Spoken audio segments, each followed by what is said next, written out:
Hey, thanks for joining us. I'm Kit James. Austin Davis. Another podcast, another opportunity to spread some hope, and thanks for joining the Neck Roots channel. You know what? I just wanted to talk today, and we're just going to chat about whatever comes up off the cuff. But Sure. I was doing a job just recently, and there was a guy that would always let me into this place where I was doing the work, right? Like a manager, warehouse manager, and he would let me in, and I got to know him a little bit, and pretty soon I was doing another job there, and I asked, hey, where's so-and-so? And he's like, oh, he's not here. Here's a key. Here's a remote, and this will get you in. And so later I asked one of the owners, I said, hey, what happened? Where's so-and-so? I don't see him anymore. And usually he's right there, in his little bunk in his office. Yeah. And would always let me in, and I never had to stand outside in the cold very long, right? Yeah, sure. And so anyways, he was younger. He was in his late 50s, and they said, well, he passed away. And, and he kind of told me the story, and it was kind of sad.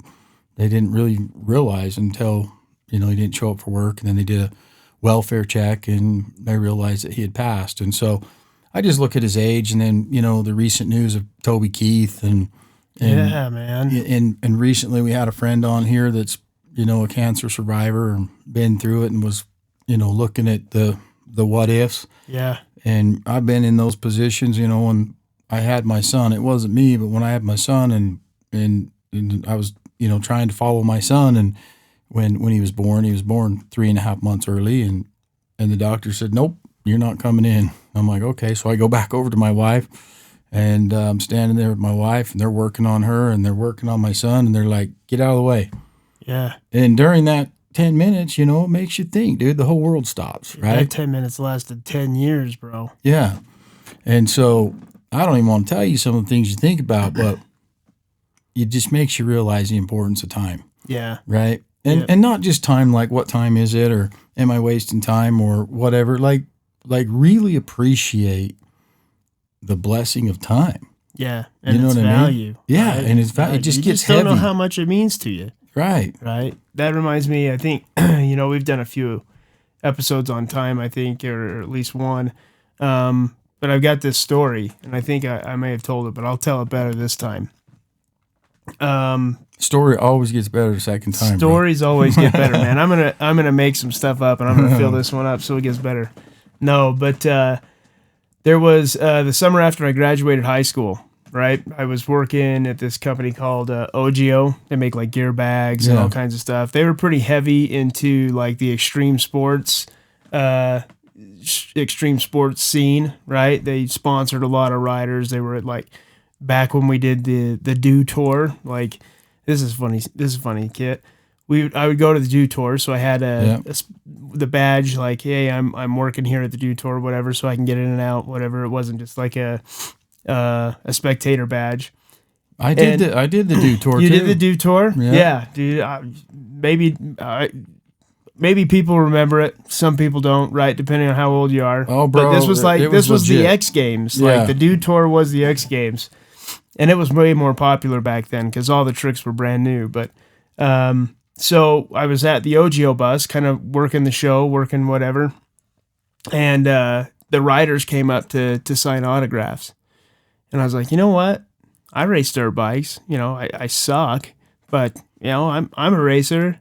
So I sat behind that table and I grabbed a marker, dude, and I just started signing away. Dude, they had lines of people, and I'm all signing these things. They're like, oh man, who are you? I'm like, dude, I'm Austin Davis, number 36, man. You have a good day. The fact that you have to ask just tells me where you're at. Yeah, exactly. So that was kind of funny, but I did a pit bike race at the OGO building. Did you really? Yeah. Oh yeah, dude. Yeah. We used to run those things around all over the place. Yeah, those OGO bikes. Yeah, we built those for them. No way. Yeah, dude, small world.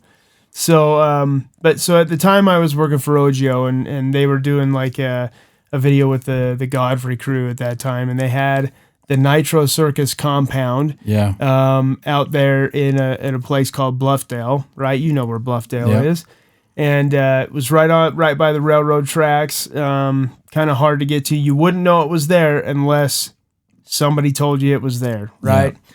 So I'm up there with a buddy of mine, a friend, childhood friend that was really close, man. He's such a good guy. But we're out there riding around. He's got his little brother. I invited one of my friends. He just wanted to watch and see what we were doing. And we were going to hit, it was my day to hit the big, huge, freestyle ramp, dude. This thing is like 12 feet tall. And the landing is, every bit as tall as that, maybe a little bit taller, maybe like 15 feet tall, and had it was huge. The jump was big enough that, you could go over a small house with this thing. So right? It wasn't the foam pit. Nope, we weren't in the foam pit anymore, and which we had done quite a bit, right? And so I'm running up to this thing. I'm following my buddy. And he's like, okay, let's just do a few practice runs and then we'll hit it. And I had been riding around. There was like a little motocross track out there. And I had been riding really good that day. So my confidence was up. I was like, yeah, dude, today's the day. I'm going to hit this thing, dude. It was like 50 feet. The gap was 50 feet. So, you're going more than 50 feet and probably threw you like 25 feet in the air or something like Hopefully that. 56 feet if you land it right. 56 feet, right? So I'm following my buddy and I'm like, okay, I'm going to hit it this time. And he's like, all right, just follow me off the ramp, dude. I'm like, okay. So we're booking it towards the ramp, and I get to the bottom of the ramp. And if you know anything about like inertia and stuff like that, is on a wheeled vehicle, if you want the front of the vehicle to stay up, right? If you don't want it to fall down, you have to keep the rear tires moving. They got to be spinning, right? And when I got to the ramp, my approach speed was way too fast. I just put too much of a gap between me and my buddy. My approach speed was way too fast, and I let off the gas before I got off the end of the ramp, dude.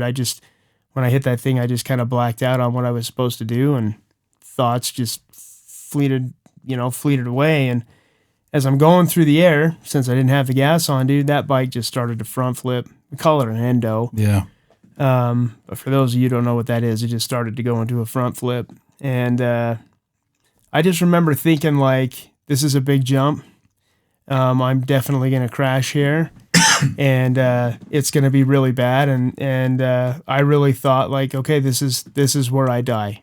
Wow. Like, this is where I'm going to die. Right here, today, right now. And things just started flowing through my mind, right? Like, I didn't tell my mom that while you're in the air. While I'm in the air, dude, and time slowed down. Oh, it stops, dude. bro. When I was in the air, like I felt like I had a minute up there, right? A minute's worth of thoughts, and just thinking about, I didn't tell my mom that I loved her before I left the house, or maybe about an argument that I had, and had some regrets, right? Some of these thoughts just running through my mind, and I ended up overshooting the landing.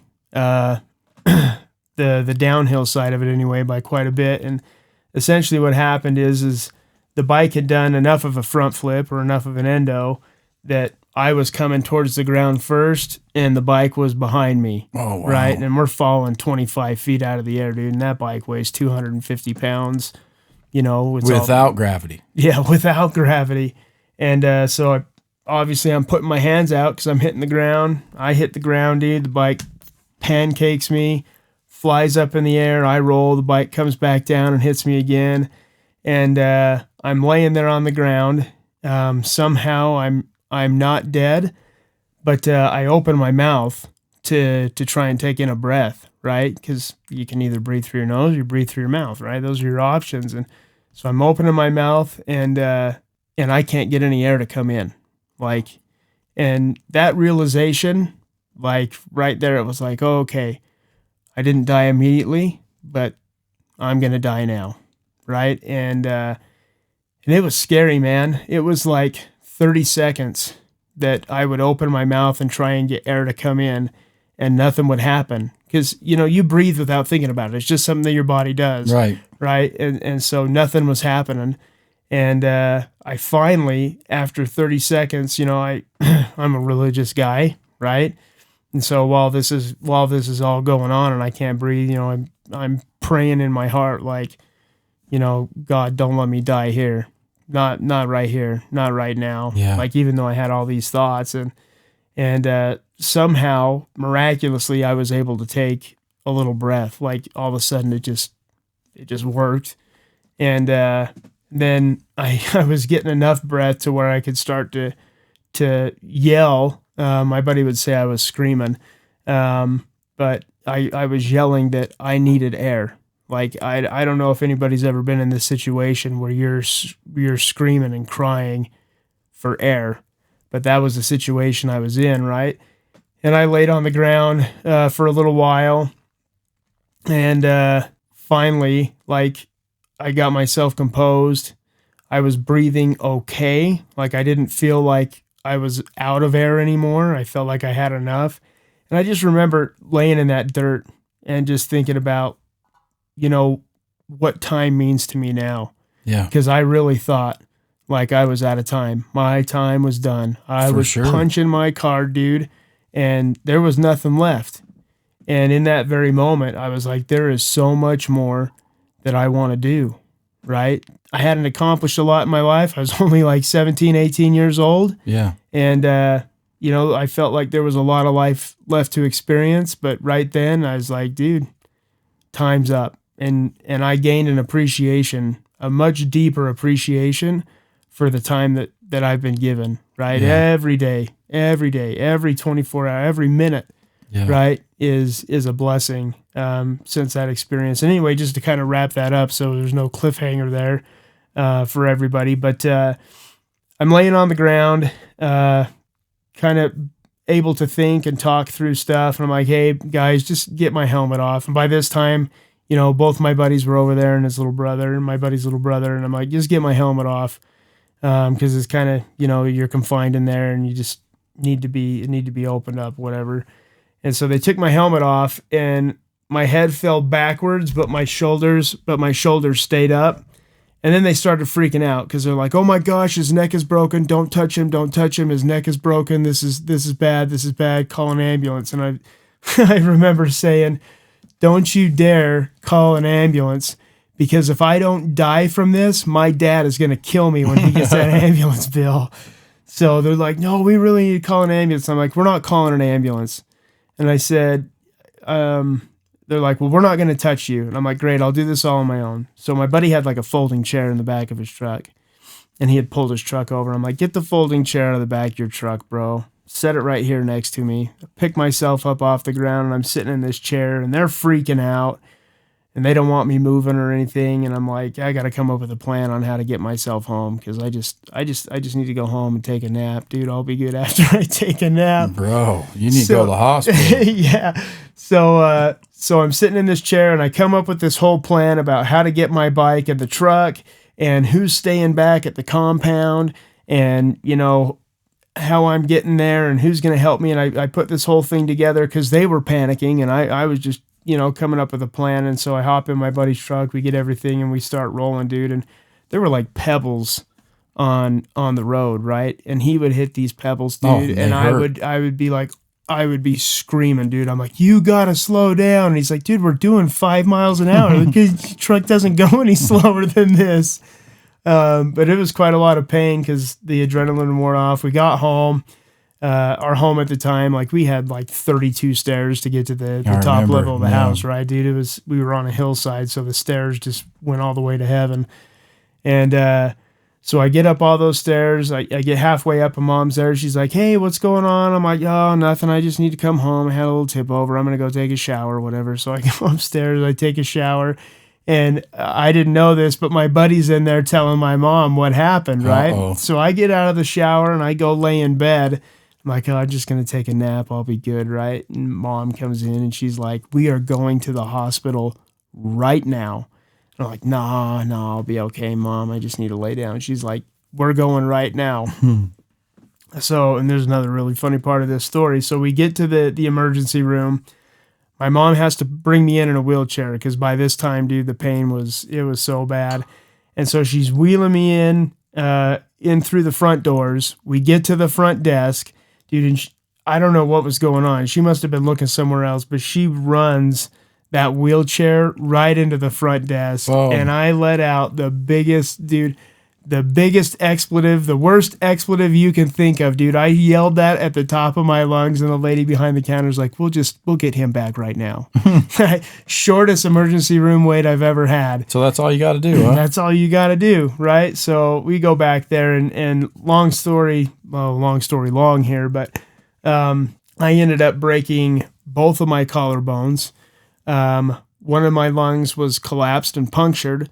The other lung, there was evidence that it had been fully collapsed on the x-ray, but somehow it had partially reinflated itself. Wow.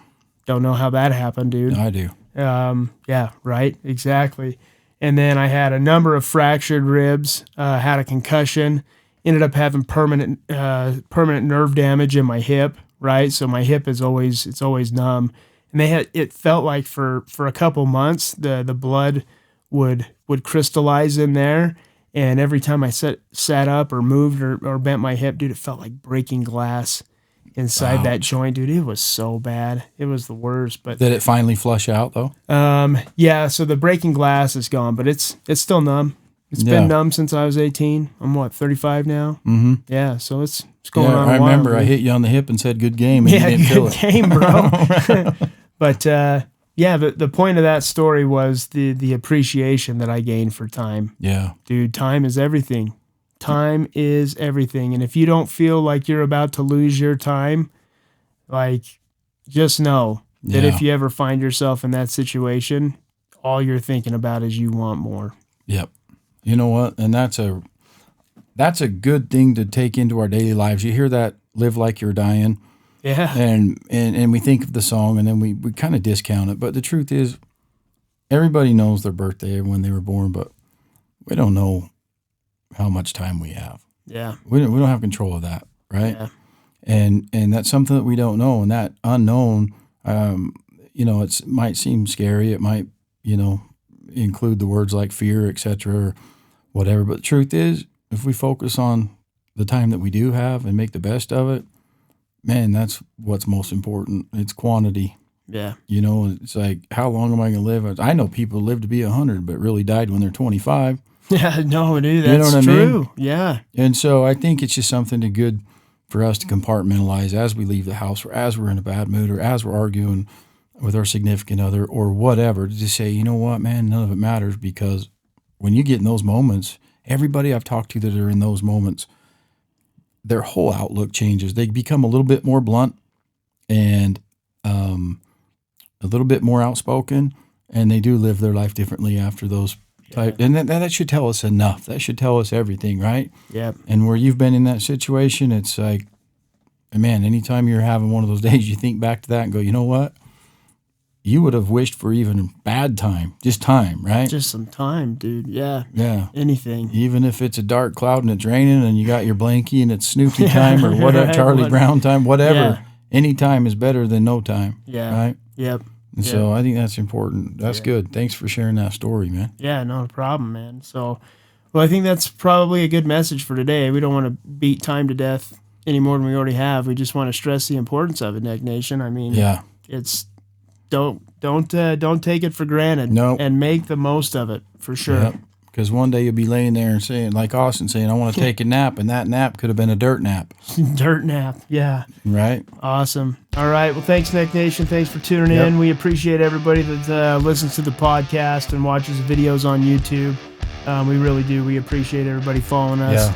Make sure to share this video so we can get more people tuning in, right? We're just trying to bring some hope and inspiration to everybody's life. So you can check us out on social media, Instagram, Facebook, whatever it is.